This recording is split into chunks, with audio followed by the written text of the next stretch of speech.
क्या अजीत आगरकर ने इस बार के वर्ल्ड कप टीम को चुनकर अपने सारे पुराने पापों को धो लिया है? देखिए, जब भी टीम इंडिया की वर्ल्ड कप स्क्वाड अनाउंस होती है ना, तो यूजुअली दो चीजें होती हैं।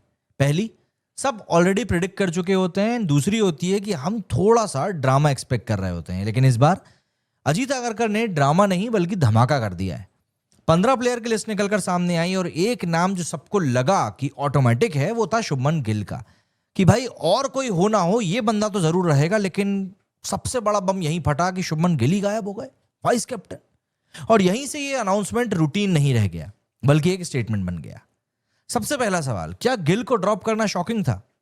देखिए, छोटा जवाब दूं तो हां, एंड सच्चा जवाब दूं तो जरूरी भी हो सकता है। देखिए, शुभमन गिल कोई एवरेज क्रिकेटर नहीं है। टेस्ट और ओडीआई में वो इंडिया का फ्यूचर फेस है, कप्तान है एंड वाइस कैप्टन भी रह चुका है। लेकिन टी20 क्रिकेट एक अलग जानवर है। यहां पर पोटेंशियल नहीं बल्कि इंपैक्ट चलता है और गेम बहुत तेजी से बदल रहा है। 2024-25 के फेज में गिल ने टी20 में आखिर क्या किया? एशिया कप में 7 मैचेस में 0 50s, ऑस्ट्रेलिया सीरीज में strike rate concern, south Africa series में माशाल्लाह 0 4 और 8 28 एक्सप्लोसिव स्टार्ट्स। मतलब आप भूल ही जाइए उसके बारे में। और यहीं पर आगरकर का लॉजिक समझना जरूरी है। आगरकर का कोर लॉजिक था कि combination over reputation. Ajit Agarkar ने एक लाइन बार बार रिपीट करी कि it's all about the combination. And honestly speaking, ये एक्सक्यूज नहीं था बल्कि ये रियलिटी थी। इंडिया का प्लान क्लियरली दिखाई दे रहा है। अभिषेक शर्मा प्लस संजू सैमसन, मतलब explosive opening. Fire and ice नहीं, फायर एंड फायर। दोनों मिलके दोनों एक साथ ठोकेंगे, दोनों इंटेंट के साथ ठोकेंगे और दोनों पावर प्ले में अटैक करेंगे। गिल का नेचुरल गेम क्या है? बिल्ड करना, रिदम बनाना, एंकर्ड रहना। और मॉडर्न टी20 वर्ल्ड कप्स में एंकर सिर्फ तब चलता है जब बाकी सब खत्म हो जा रहे हो। इंडिया अभी जिस माइंडसेट में है वो बिल्कुल भी सेफ क्रिकेट तो खेलना नहीं चाहता। वो रिलेंटलेस प्रेशर चाहते हैं और चाहते हैं कि सामने वाले को आप दबा के रखो। दूसरा पॉइंट आ जाता है कि आखिर टीम में 2 कीपर्स को क्यों चुना गया, एंड यहां पर गेम पलटेगा। दरअसल एक बहुत ही अंडररेटेड पॉइंट है जो लोग मिस कर रहे हैं। इंडिया टॉप ऑर्डर में विकेट कीपर चाह रही है। संजू सैमसन ओपनिंग करेगा और बैकअप चाहिए तो ईशान किशन है। भाई, गिल विकेट कीपिंग नहीं कर सकते। और टी20 वर्ल्ड कप जैसे टूर्नामेंट में अगर कीपर इंजर्ड हो जाए तो कॉम्बिनेशन पूरी तरीके से कोलैप्स हो जाता है। इसीलिए गिल नहीं, जितेश नहीं, बल्कि किशन अंदर आए। अब देखिए, ईशान किशन की भी कहानी कोई सिंपल सी नहीं है। कोई सिंपैथी वाली बात नहीं कर रहा हूं मैं। बहुत लोग बोल रहे हैं कि 2 साल बाद चांस मिल गया है, but let's be clear, Ishan Kishan ने स्मैट में बहुत शानदार गेम दिखाया। 517 रन बनाए, 197 का स्ट्राइक रेट, 33 सिक्सेस, टूर्नामेंट जीता और लीडरशिप दिखाई। ये कमबैक कहीं से कहीं तक भी इमोशनल कोटा पे नहीं है बल्कि परफॉर्मेंस कोटा पे दिया गया है। एंड सबसे इंपॉर्टेंट बात, ईशान का नेचुरल गेम टी20 गेम वाला है। Fast hands, power play hitter, left right flexibility and keeper भी है। वर्ल्ड कप क्रिकेट में सिलेक्टर्स को कंफर्ट नहीं बल्कि क्लैरिटी चाहिए होती है। इसके बाद बारी आती है रिंकू सिंह के रिटर्न की।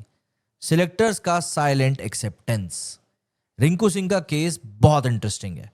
जब गिल प्लेइंग 11 में आया तो सबसे पहले रिंकू का सेक्रीफाइस हुआ। डिस्पाइट वो एक प्रूवन फिनिशर है, प्रेशर को हैंडल करता है, क्लच प्लेयर है और मैच विनिंग कैमियोज खेलना जानता है। गिल गया, रिंकू आ गया। इसका मतलब क्लियर है कि India wants a pure finisher again.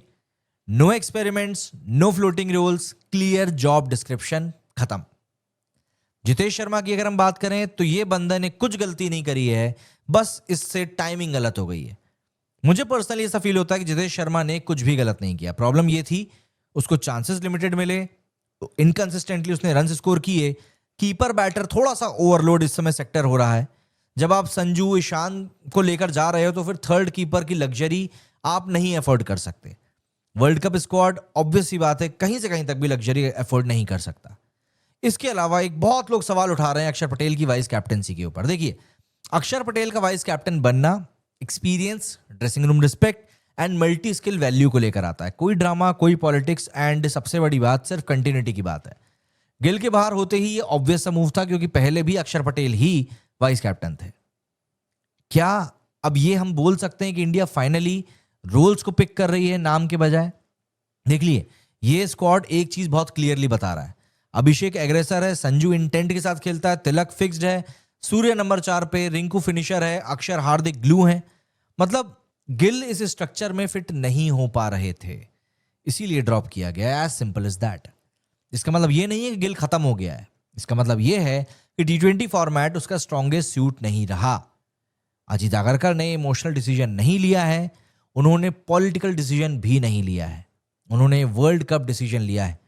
ऐसे कॉल्स अनपॉपुलर आपको लग सकते हैं, क्रिटिसिज्म भी आ सकता है, लेकिन अगर इंडिया वर्ल्ड कप जीतना चाहती है तो कंफर्ट जोन तोड़ना पड़ेगा। एंड गिल का फ्यूचर सेफ है, लेकिन टी20 वर्ल्ड कप का प्रेजेंट, उसमें इंपैक्ट जिताने वाली चीज है, नाम वाली तो नहीं।